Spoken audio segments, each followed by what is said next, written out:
What if I lose it all one day? I don't really have these thoughts anymore. Like, my philosophy is I'm going to help God's people and he's going to help me.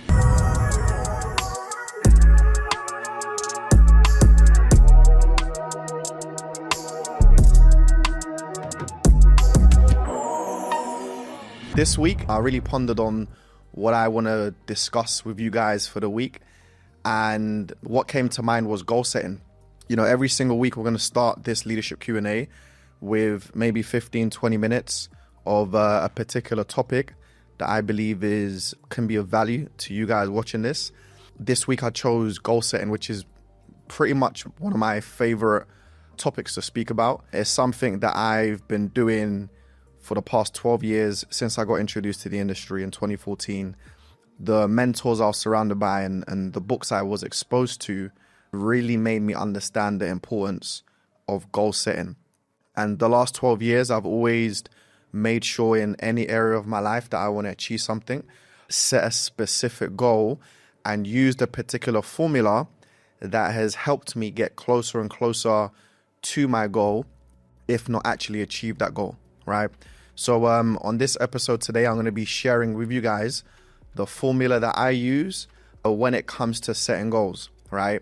95% of the world do not set goals. And this is most likely why 95% of the world have a reality that they didn't design, have a reality that they're not particularly happy with, and have pretty much just settled for what life has offered them, when really I believe you are in full control, or almost in full control of your life, of your destiny, of what you want to do in this world, of what you want to achieve. And I think the starting point is figuring out what that is and then putting a structured plan together to actually obtain it. If you don't know what it is that you want, then you've pretty much already lost. So I have a 6-step formula to goal setting that I'm going to share with you guys today. Hopefully, you guys are definitely taking notes, because these 6 steps have really allowed me to achieve goals, not just in business, not just financially, but also health-wise, spiritually, community-wise, giving back-wise. There's so many different types of goals that I've set using this formula, and I've achieved so many goals within my life so far using this formula as well. So definitely take notes, and then right after this, we'll get into the Q&A. Of course, the Q&A could be about this particular topic, or the Q&A could be about any topic that you feel as though you're struggling with, right? So the number one most important thing when it comes to goal setting is actually gaining clarity on what you want and writing down that goal. So the step number one is figuring out what the goal is and then writing it down. Now, what's very important when it comes to figuring out what your goal is making sure it's your goal. It's something that you truly desire. Because as we know, desire is the starting point of all achievement. So if you're writing down a goal based on what your friend is saying, or if you're writing down a goal based on what sounds good, or if you're setting a goal based on what this person thinks, then you've already started wrong. If you don't truly desire a goal, if it's not something embedded within, if it's not something that you truly want, then, it's going to be very difficult to actually go through the process to achieve it. Now, on a flip side, you may not know what you fully desire right away. That might take trial and error. So if it's something you're not sure of, it's best to just set a goal, right?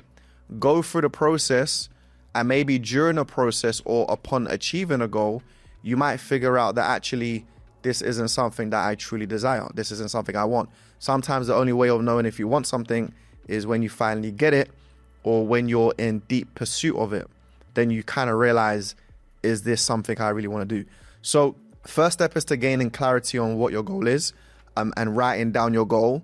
I think the easiest goal to shoot for is, especially as we're talking about business, is an income goal. How much money do you want to generate on a monthly basis as a target? Okay. Now, when you're writing down your goal, the formula to write it is I am, and then whatever your goal is, I have, or whatever your goal is, or I earn, and whatever your goal is, right? So your goal could be, I am a 6-figure earner. I am a 7-figure earner. I weigh 80 kilos, or I have abs, or, I earn this amount. So it's I, then either am, earn, have, whatever comes next, and then it's your goal. Okay. So for example, for you guys watching this, a part of the community, it could be, I am a platinum executive. Okay. I am a director. I am a diamond. I am a blue diamond. Right. So it's either I am or I something, but it's always speaking as if it's already done. So you write your goal down in a way that it's already done. You're speaking as if it's already present. Okay. So I am a platinum executive, for example, by, and then you put your date. Okay. So you put your goal as if it's in the present, and then you have the date attached to it. So an example could be, I am a platinum executive by August 30th, 2026. Okay. I am a director by August 30th, 2026. These are examples of how you actually write down your goal. And when we say write it down, either write it down on paper, write it down in your notes, write it down somewhere. Just don't have it in your head.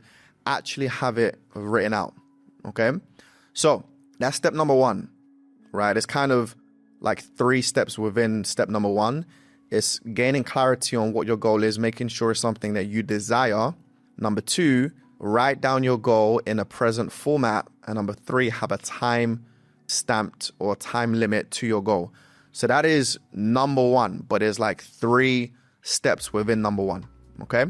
So number 2, repeat that goal aloud multiple times a day, at least 3 times in the morning when you wake up, and at least 3 times at night before you go to sleep. Okay. So you repeat your goals aloud multiple times daily. And if you want to do it even more times during the day, then even better. But this is a very, very important practice for your subconscious mind. And again, this is not magic. The simple science behind it is you become what you think about all day long, right? Whatever you think about the most is what you are eventually going to become. Why? Because what you think about, you will see more often. What you think about, you will recognize more often in terms of opportunities. What you think about more often increases your desire for that thing. And of course, more desire equals more feeling, more action towards it, and more action towards it, increases the likelihood of you getting the result. So what you think about all day long, you eventually become, not by magic, but just by, logic and principles. Okay. So when you're repeating your goals multiple times daily, you're basically training your subconscious mind to think about it more and to desire it more. The stronger your desire, and we know desire is a starting point of all achievement, the stronger your desire for something, the more effort you put into it, the more energy, the more you want it, the more aggression you'll put towards obtaining it. So this is the science behind it. Some people think, oh, it's just, repeating your goals every day. Is it magic? Like you're going to manifest your goals. It's not magic. It's you training your subconscious mind to build that desire. Again, I'll keep repeating it. Desire is the starting point of all achievement. So number 2 is repeating your goals down multiple times a day. Number 3, very important.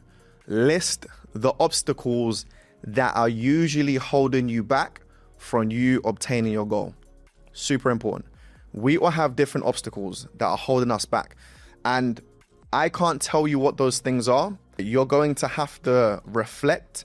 You're going to have to really be honest with yourself.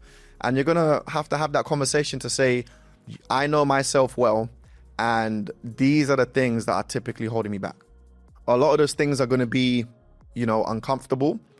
But this is, part of growing up, is reflecting, is being honest with yourself, is having that tough conversation to say, these are the things that's actually holding me back.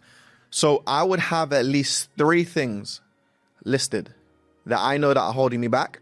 And I would decide that for at least a 90-day period, I typically like to do 90 days, I'm going to eliminate those things, or I'm going to reduce those things down to 1 day. So for example, a few that I've done in the past is music. I eliminated music for 90 days because it was a quote unquote distraction. Instead of me listening to music, or all the time that I spent listening to music, I could have been using that time to develop my mindset. I could have been using that time to soak in information that was going to get me closer towards my goals. So music, I eliminated for 90 days, but I let myself listen to music on a Saturday. So I reduced it to 1 day of the week, right? Because if I went cold turkey, I'd probably fail. So I limit it down to 1 day a week. Another one was women, right? I'll be honest. 12 years ago, that was a huge distraction. So for a 90-day period, when I was going for a goal, I said, and I was single at the time, I said, I'm not messaging any woman. I'm not going on any dates. I'm not meeting anyone. I'm not going to any parties that, is going to put me in a certain environment. I completely eliminated that part of my life for a 90-day period. And it was crazy how much more focus that I had, how much more time I had, how much more clarity that I had once I eliminated this distraction, right? And the last one, I think, was alcohol.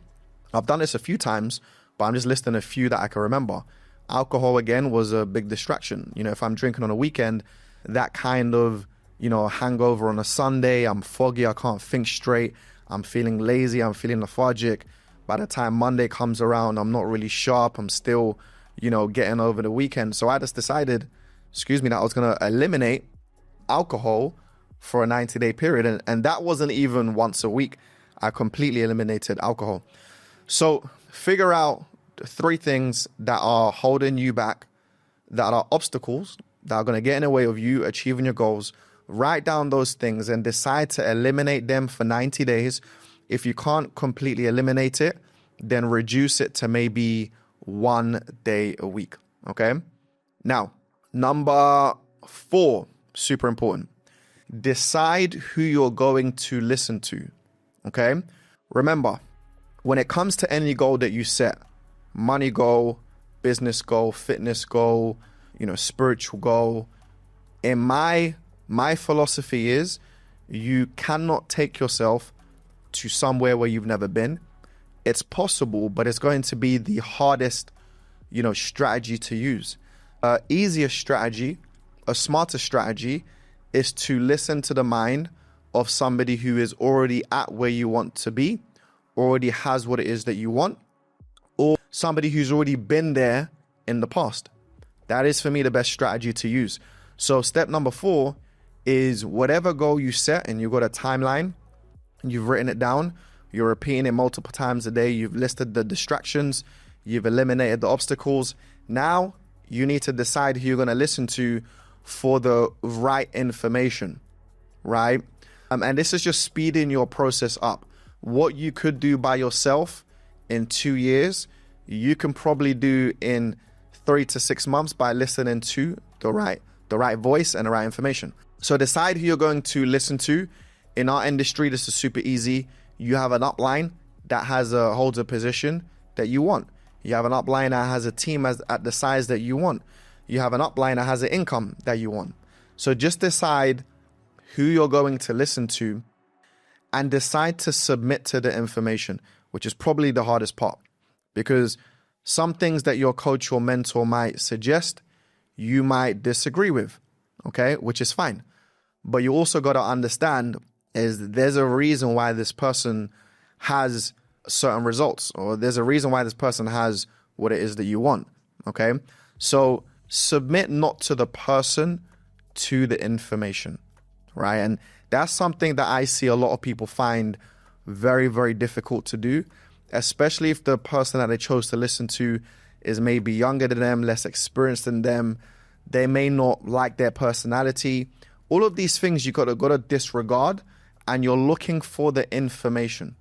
As long as that person you trust, that person has your best interest at heart, which is important, you trust that person's going to give you information that's going to help you, then you can submit to the information, okay?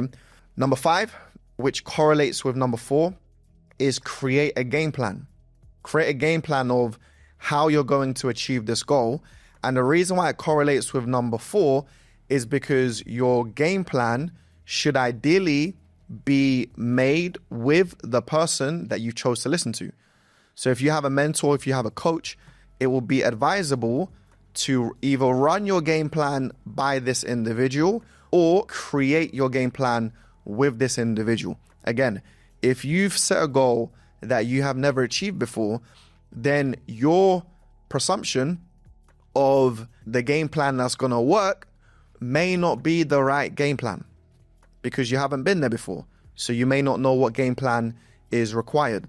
So this is why it will be smarter and a lot faster to develop your game plan with the individual that has the results you want, with the individual you've decided to listen to, or at least run your game plan by this individual so they can tweak it. Okay. And once you create your game plan, you have a strategy of plan, do, review every week. This is a weekly strategy for 90 days. So what does that mean? You plan what you're going to do for the week. You execute that plan for the week. And then you review how the plan went at the end of the week. And you make little tweaks along the way as you see what the results were. This is important in any game plan because no game plan is going to be perfect. No game plan is going to work right away. So you need to have a system where you can tweak the game plan that in the areas where it's not working. And it's probably best to do this on a weekly basis. All right. So you plan the week ahead. You execute exactly how you planned to the best of your ability. Then you review the results for the week and you tweak whatever needs to be tweaked. So again, that's number 5. You create the plan either with the person that you've chosen to listen to, run it by the person you chose to listen to, and then you use the formula of plan, do, review. You plan every week, you do, and then you review. It's also advisable when you're reviewing and tweaking, do this with the person you chose to listen to, or at least run it by the person that you've chosen to listen to. And number 6, what is in it for me? Super, super important. Okay. We are wired in a way where the goal feels better, or we have a stronger desire towards a goal when there is a reward attached to the end of a goal, right? So you might set a goal to lose a certain amount of weight, have a reward attached to that goal. You might have a goal. For most of you watching this, it would be to get to your next rank, to get to a certain income level within a particular time frame. Again, have a reward attached to that goal. I do this all the time, especially within the last 3 or 4 years. Anything that I want, that I can afford to get right now, instead of just buying it, I will attach the thing that I want to buy to a goal. So for example, I remember in 2023, I wanted to upgrade my watch from a Datejust to a Day-Date, right? And at the time, I could afford it. I could afford to just go and buy it. But I said, you know what? Let me set a goal that's going to make me push and have this watch, right, as a reward for that goal. And the goal was to be inducted into the $1 Million Hall of Fame with GoPro. And so that took literally a whole year. $1 Million Hall of Fame is basically a ceremony for those within direct sales, network marketing who have cleared or made $1 million in a calendar year. And this is all verified with your income. So I set a goal that I need to be inducted into the $1 Million Hall of Fame before I can purchase this Rolex Presidential. Okay. So even though I could already afford it and I could have bought it a long time ago, I said, let me attach it to this goal because it's going to make my desire for the goal even stronger, because there's a big reward that I've been waiting for that I basically delayed, right, because of this goal. So it may not be something as big as a watch. It could be something small. It could be a spa day, a massage, a holiday, a bag, some shoes. It might be, you know, you're treating yourself to maybe a 5-star restaurant or a hotel. It could be anything. But whatever goal you set, make sure that there is a reward attached to it at the end. So I'll list the 6 steps again. Number 1, write down your goal on paper. Get clarity on what your goal is, right? So I'll repeat that again. Number 1, get clarity on what your goal is. Make sure it's something that you truly desire, okay? Write your goal down in present tense, right? And have a time limit for that goal. So that's number 1. Number 2 is repeat that goal multiple times a day, also in present tense, at least 3 times in the morning and 3 times at night before you sleep. This trains your subconscious to think about it more. It trains your subconscious to desire this goal even more. Number 3, list the obstacles that are going to get in your way and decide to either completely eliminate those obstacles or reduce those obstacles to maybe one day of the week. And try and have at least 3 obstacles that you can list that you're going to eliminate or reduce to one day. Number 4, decide who you're going to listen to. Choose a mentor or a coach that you're going to buy into when it comes to the way they think, their systems, their game plans, and their processes, and submit to the information. Number 5, create a game plan with the person who you chose to listen to, or at least run it by the person who you chose to listen to. And every single week, you plan a new game plan for the week. You execute the game plan. Then at the end of the week, you review the game plan and you tweak anything that needs to be tweaked. And last but not least, number 6, what is in it for you? Make sure whatever goal you set and the time limit that you've set it in, you have a reward attached to that goal. Whether it's something physical or tangible, or whether it's something like maybe a holiday or a hotel. But make sure you have some sort of reward, whether it's big or small. A reward is going to increase your desire to go after that goal. Okay, so I hope those 6 things made sense. This is what I've been using over the last 12 years, I'd say. And I think I got this or some of it from Think and Grow Rich, right? If not from Think and Grow Rich, for the bulk of it, I think Brian Tracy is another individual who I've studied that speaks a lot on the power of goal setting. Okay, so let's get into the Q&A, right? Let's get into the Q&A. This is, of course, your favorite part of the Sunday is the questions. And I really enjoy the Q&A because, again, when I'm doing a training, it's just based on what I think, could be of value. But when we do like a Q&A style, it really allows me to, hear what the actual problem is, what the specific issue is, or what specifically some of you need advice on, and allows me to answer that specific question. And typically, this is why I say no question is a silly question. 9 times out of 10, whatever it is that someone's asking, most other people have that same problem or have at least thought about it before and need an answer for it, but they've just maybe haven't thought to ask. So this is why I always say don't be, afraid to ask a question. No question is a silly question, right? So let's open up the chat box, guys. Any questions that you have this week that you would like me to answer, fire away in the chat box. And as the questions are coming through, I'll just be answering them one by one. Okay. So we have Aaron. How do I get better at social media outside of material on Mastermind? When you say Mastermind, I'm guessing you mean the Mastermind website. I think social media is a game that you have to commit to constantly studying, because social media changes very quickly. It changes, it has seasons. Something that's working today may not necessarily work tomorrow. So I think the first thing is deciding to commit to actually consistently studying social media and getting better and better and better with your own personal brand. That's number 1. So a commitment to actually consistently studying. Number 2, just a commitment to at least showing up consistently.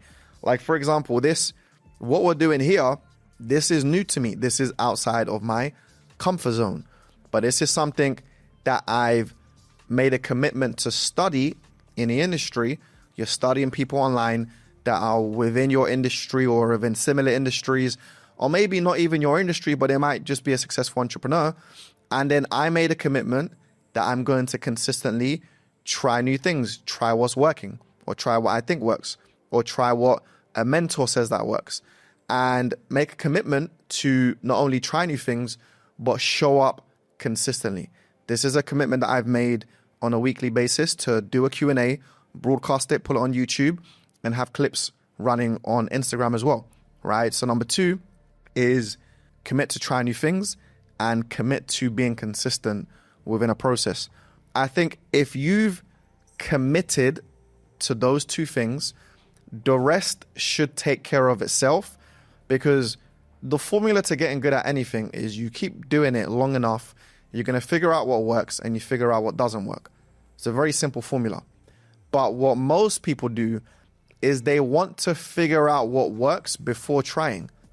And unfortunately, sometimes there's no real shortcut, especially when it comes to social media. It's one of those things where you need to get a feel for it. You need to experience it. You need to kind of put yourself out there. You need to review it, right? You need to figure out what works for you, what doesn't work for you, because some things that you might see out there might work for somebody else, but it doesn't necessarily work for you because your brand might be different. So I think to get good at social media, just look online with all the entrepreneurs that are in similar industries to you that are doing well. Look at what they're doing, study what they're doing, and then start committing to try things that are outside of your comfort zone. Don't be scared to look like an idiot, right? I remember first getting on TikTok maybe 3.5 years ago, and I was making like dancing videos on TikTok, and it was so cringe. I felt so uncomfortable, so outside of what I'm usually used to doing. But I was willing to try something new, even if it made me uncomfortable. And then eventually, I grew my TikTok from 0 to over 50,000 followers. It exceeded what my Instagram was, and I've had Instagram a lot longer. So I think if you are committed to like always learning from people online, committed to try new things, and committed to showing up consistently, then you would be able to do the action long enough for you to figure out what works for you and what doesn't work for you. Okay. And the second question is, what leadership books would you recommend as good to read? Okay. I'm going to give you two big books. Number 1, Think and Grow Rich. For me, I've read it more than 10 times. It's a non-negotiable for me. I know it's an old book, so the style of writing might be difficult to understand for some people, but for me, that's a non-negotiable that trains you how to think in ways to get you closer to what it is that you want. And for me, I think there's no better thing to study than your mind. It teaches you how to build your desire. It teaches you basically how to figure out what it is that you want and how to go out there and get it. So Think and Grow Rich is one of the big ones. And then I'll say 2 books. John Maxwell, Developing the Leader Within You. And then once you've reached a certain level, maybe you've got a team of maybe 100, then John Maxwell, Developing the Leaders Around You, right? So those 2 books are on leadership, but 2 different things. One is about developing you as a leader. Then it's about developing other people as leaders. But the first book is important because you can't develop other people as leaders until you've developed yourself. So I'd say Think and Grow Rich by Napoleon Hill, John Maxwell, Developing a Leader Within You, and then John Maxwell, Developing the Leaders Around You. Those are the 3 books that I would recommend. How do you build your personal brand that people trust, follow, and buy from instead of creating content? Very good question. I was actually doing a training for, I believe it was Hugo's group a few days ago. And I mentioned the biggest way you build trust is by telling the truth. That's all it is. Telling the truth and saying maybe the uncomfortable truths that most people are not willing to say, especially if you're building a business in the industry of trading. A lot of content is just made based on how good trading is, how much money you can make, how easy it is. That is most content that I see online. Now, if you told the truth and said you're not going to get rich overnight from trading, trading is probably one of the most hardest skills to learn, It requires discipline. It requires consistency. There's challenges. Those challenges are worth it when you get to a certain stage, but you're telling the truth. You're not just speaking about the positives or the good. You're speaking about the negatives and the challenges. That's how you build trust, by consistently telling the truth. That's number one. Don't oversell. Don't overhype. Under promise and over deliver. If you have that philosophy, you're going to build strong trust, because people can feel when you're just selling. People can feel when you're saying things for the sake of saying it. You know, people can feel when you're just posting for the sake of views and to get attention or to get likes or to go viral. And then people can feel when you're posting because you really want to add value. You want to tell the truth. You've got a solution to somebody's problems. People can tell when you're posting because you want to actually help. You've got something valuable to say. So trust is built over time by telling the truth. What else would I say on that topic? How to build a brand. Consistency. Consistency in the message that I just said and telling the truth, but also consistently proving to people that what you're selling works. And the only way to do that is by really showcasing the results, either your results or the results from people that you've helped. Remember, there's so much lies online. There's so much nonsense. These days, people just want to know if something is real, and I want to know if it works, and I want to know, can it work for them? And last but not least, they want to know if you're going to help them, right? So if you can show that it's real, show that it works, shows that it can work for them, and show that you can help them, then that's going to build trust over time. And the way you can show that consistently is, of course, by telling the truth, being authentic, but also showcasing your journey, your results, and the results from people that are working with you, i.e. your customers and other people within your community, right? I think that's the only, well, one of the best known methods to actually build your personal brand, build the trust, and actually have people eventually buying from you. How to master a consistent schedule and stick at constantly. How do you remind yourself of your goals daily despite daily challenges? Okay. I think that's two questions. But as part of the 6 steps in goal setting, when you repeat a goal in your mind every single day, multiple times a day, and the reason why I suggested the first thing in the morning and just before you sleep to repeat your goals is because your subconscious mind is most receptive to information when you've just woken up or when you're about to sleep. That is why those are the best 2 times to repeat your goals, okay? The stronger your desire, this is why we go back. Desire is the starting point of all achievement. The stronger your desire, the easier it's going to be to overcome your challenges. The challenges might be you can't be bothered. You might be feeling lazy.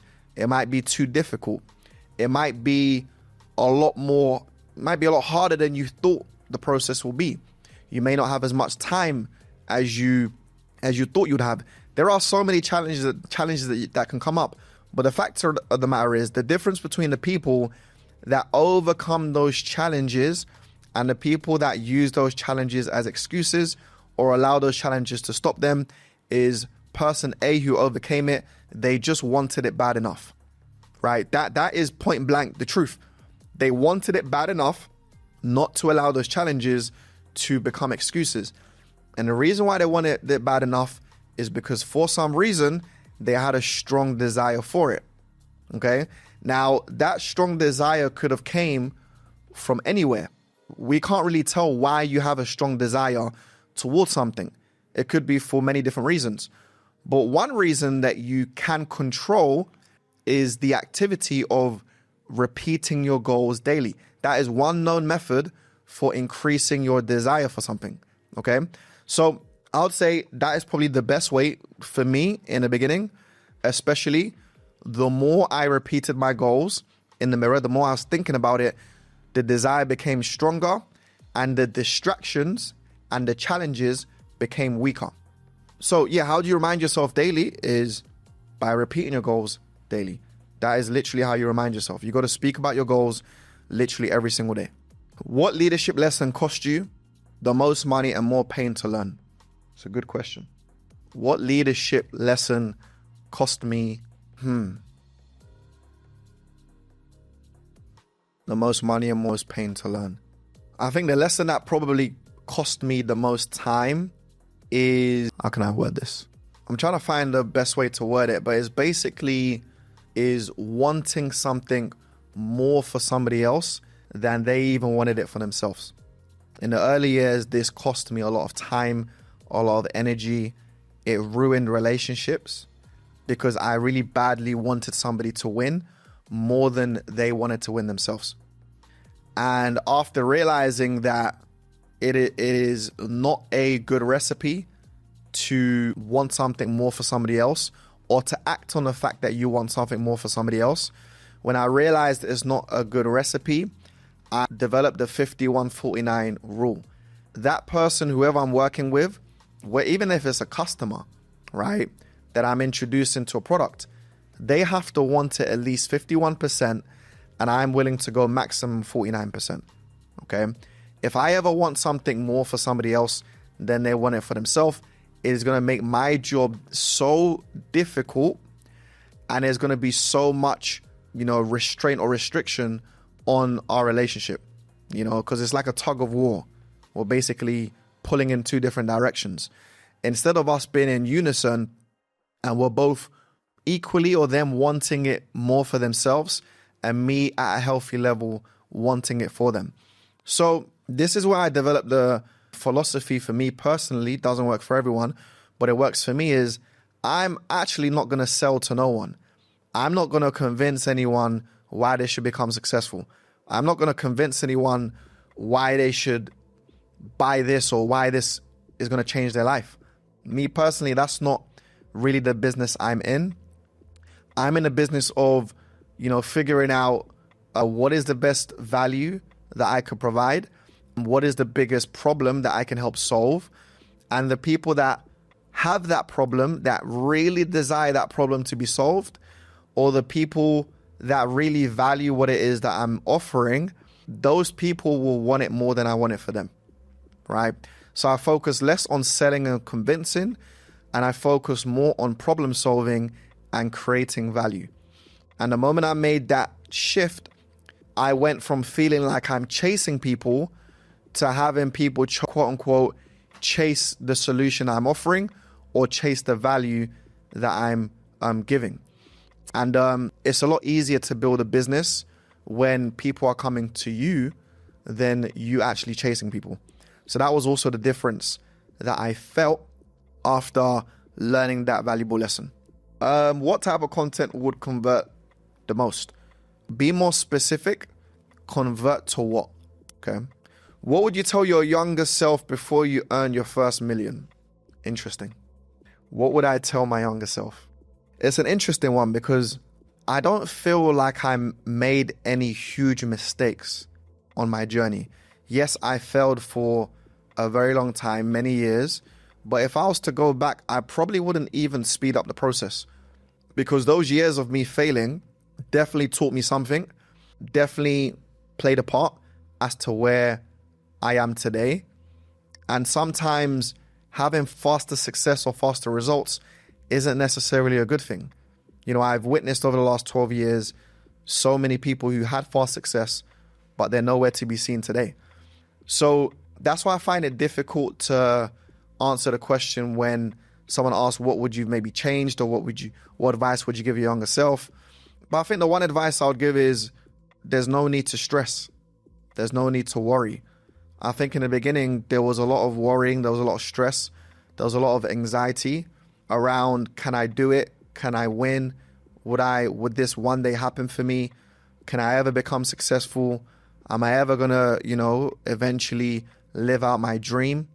Basically, I had all these doubts that I'm guessing most people have. When you've never gone somewhere before, when you haven't had the results in something, naturally, our minds think of all the excuses and all the reasons why we can't do something. That's just naturally how most people's brains are wired.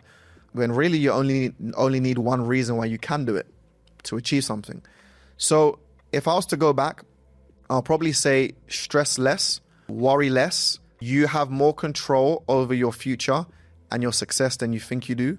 As long as you're willing to focus on becoming so skilled at what you do, becoming so experienced at what you do, becoming so good at what you do, that it's almost unreasonable for you not to achieve the goal that you set.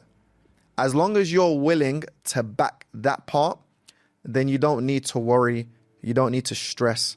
You don't need to have anxiety. At some point, it is going to happen. Now, if you're not willing to do the work on becoming that skilled, if you're not willing to do the work in becoming that good, if you're not willing to do the work in becoming that experienced, then maybe, yes, you should worry because you're more reliant on luck. And thankfully, I was willing to do what it took. So that's what I would maybe go back and say, enjoy the process a bit more, you know? And when I look back at the challenges, when I look back at the broke days, when I look back at all the things that we had to go through that wasn't funny then, we laugh about it today. Maybe enjoy all the challenges or find some humor in some of the challenges. Find some humor in the setbacks, you know, because one day you will look back and laugh at it. And the thing that I'm happy that never happened to me, but I see happen a lot, is a lot of successful people never enjoyed the journey. And so it was like, what's the point? Like, you went through all of that to actually not even enjoy any of it. So what was the point? And they're still not enjoying today because success is a moving target. Once you reach a certain level, you're going to want the next. So if you don't learn how to enjoy the process today, even when you get to where you want to be, you're going to want to be somewhere else. And you're going to continue to be in this, you know, feeling of stress, anxiety, not enough, needing more. So thankfully, I actually did enjoy the journey. I enjoyed the broke days. I enjoyed the tough times. I enjoyed the failures. I enjoyed the setbacks. I found lessons in all those adversities. So that's what I would definitely encourage more people to do, is to find ways to enjoy the journey and find humor in the setbacks and the challenges. Okay, cool. It's a good question. What is one thing you wish someone had told you about goal setting before you became successful? What is one thing I wish somebody told me about goal setting? I mean, I did learn about goal setting very early on in my journey, and I've kind of used the same formula. What is one thing I wish somebody told me? Maybe very early on was, just because you've set a goal doesn't mean it's going to come true, or doesn't mean it's going to happen within a time frame that you set it in, right? And just because you've set a goal and you didn't achieve it in a time frame that you set it in doesn't mean that you failed. It just means you need to set a new time frame.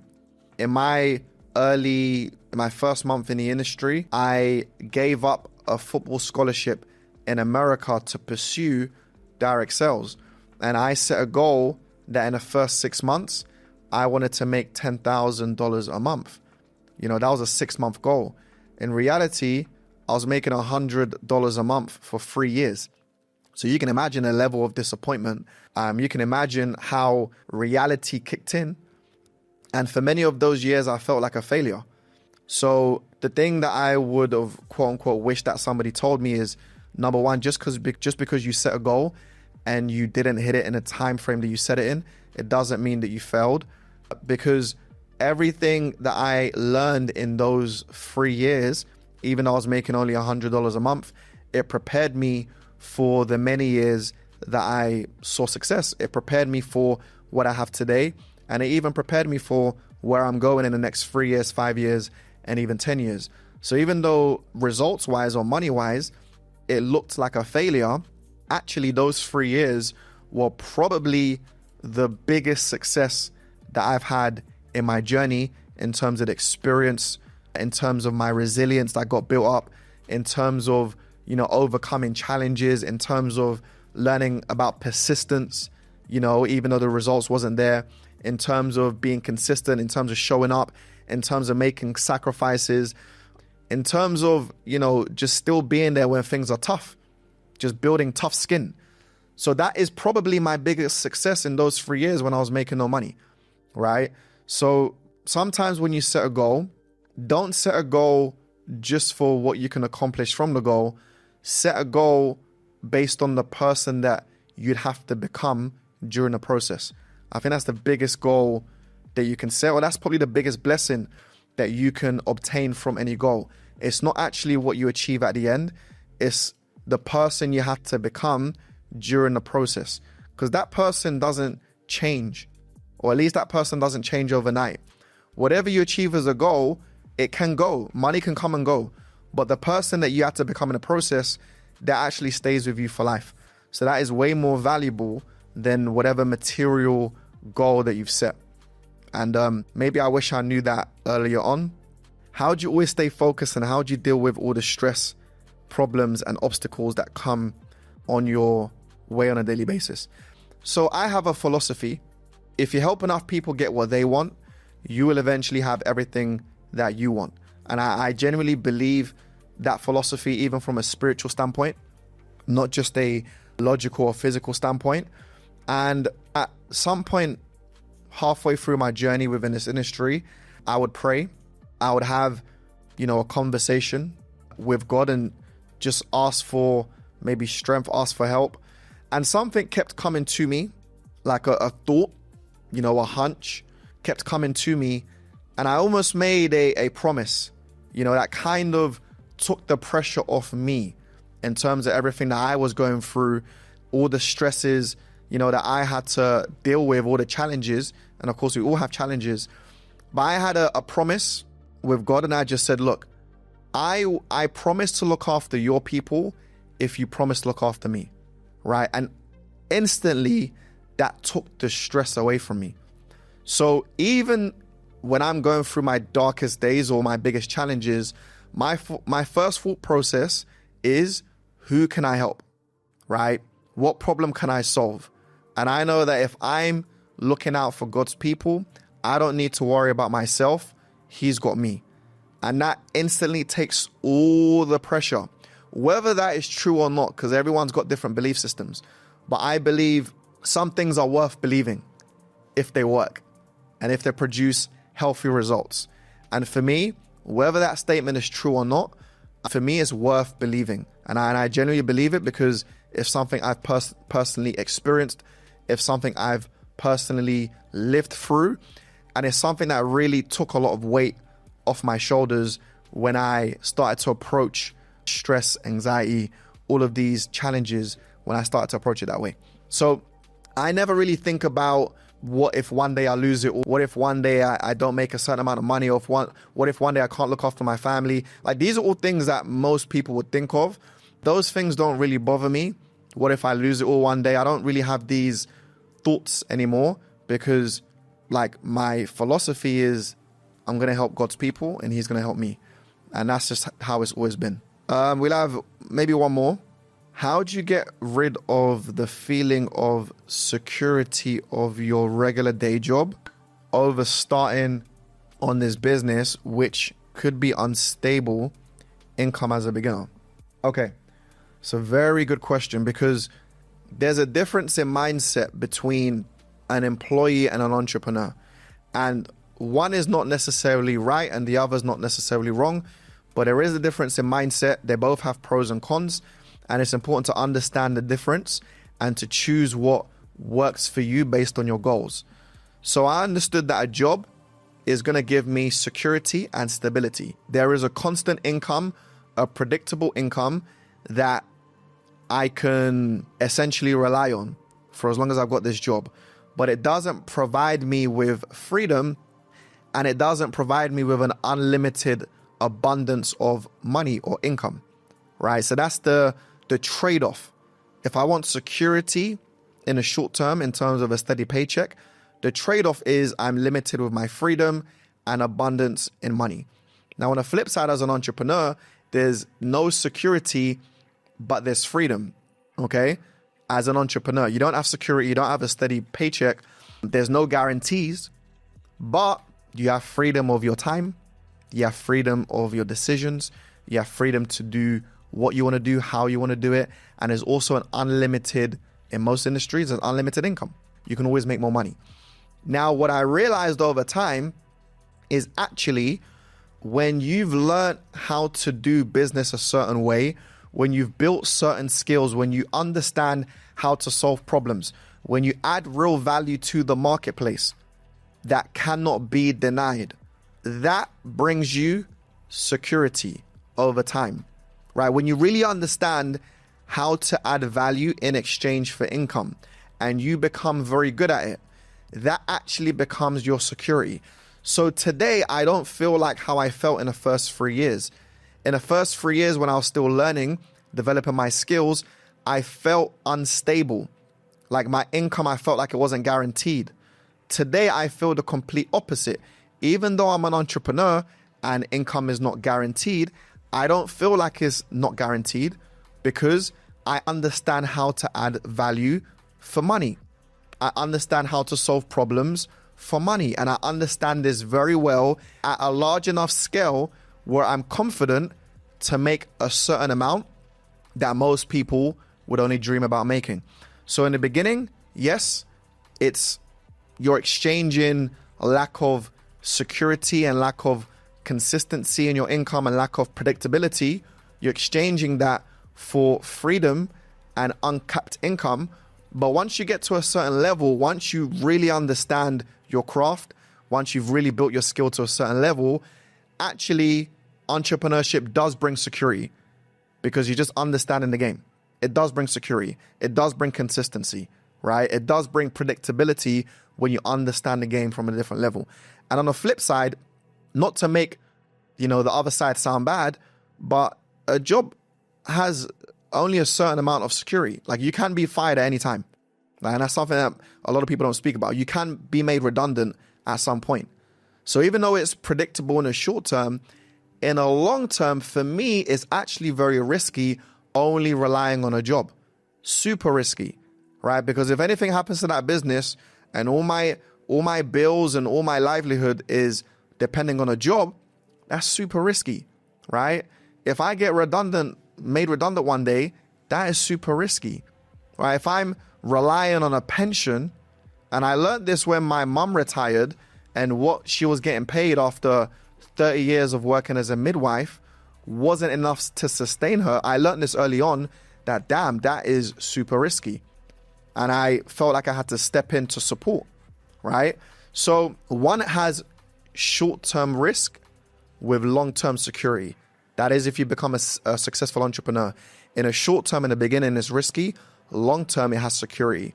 For me, a job, just relying on that. In a short term, it has security, but long term, it's super, super risky. So I hope that approach and mindset helps you look at job security versus entrepreneurship in a slightly different way. Okay. So on that note, I believe we're getting kicked out of the studio. So we're going to have to wrap up this session. I hope you guys really enjoyed not only the training, but also the Q&A as well. We will be back next week on Sunday. I believe it should be 5 p.m. next week. This week had to change time because we couldn't get the studio past 5. So on that note, God bless you all, and I'll see you all next week. Take care.